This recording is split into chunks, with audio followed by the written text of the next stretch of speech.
उवाच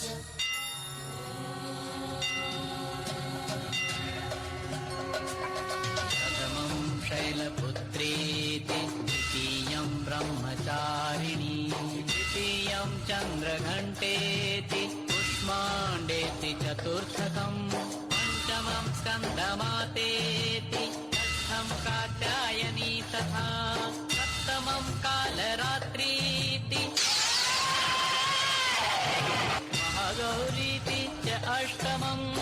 नवमं सिद्धिदात्री च नवदुर्गा प्रकीर्तिताः सिद्धिदात्री च नवदुर्गा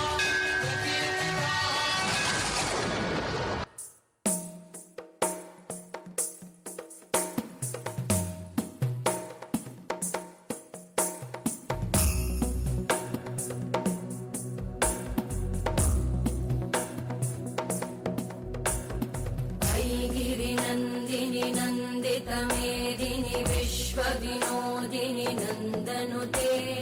गिरिवरविन्द्यशिरोधिनि वासिनि विष्णुविलासिनि जिष्णुनुते भगवति हेशिति कण्ठकुटुम्बिनि भूरि कुटुम्बिनि भूरि कृते जय जय हे महिषासुरमर्दिनि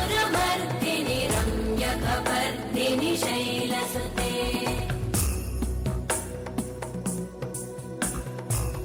सुरवरवर्षिणि दुर्धरधर्षिणि दुर्मुखमर्षिणि हर्षरते त्रिभुवनपोषिणि शङ्करतोषिणि कल्मषमोषिणि घोषरते धनुजनिरोषिणि दिविसुतरोषिणि दुर्मदशोषिणि सिन्धुसुते जय जय हे महिषासुरमर्दिनि रम्यकपर्दिनि शैलसुते अयि जगदम्ब मदम्ब कदम्ब वनप्रियवासिनि हासरते शिखरि शिरोमणि तुङ्ग हिमालय शृङ्गनिजालय मध्यगते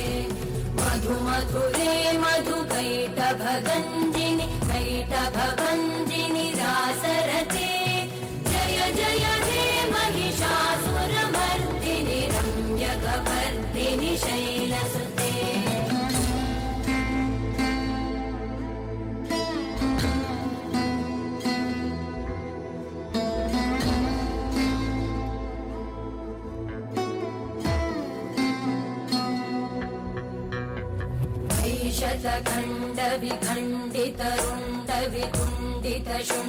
शतखण्डविखण्डितरुण्डवितुण्डितशुण्डगजाधिपते विपुगजगण्डविधारण चण्डपराक्रमशुण्डमृगाधिपते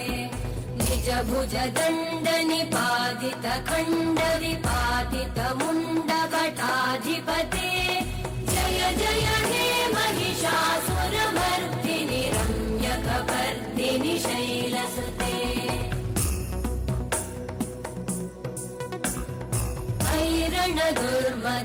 ऐरणदुर्मदशत्रुवधोदित दुर्धर निर्जर शक्तिभृते चतुरविचारधुरेण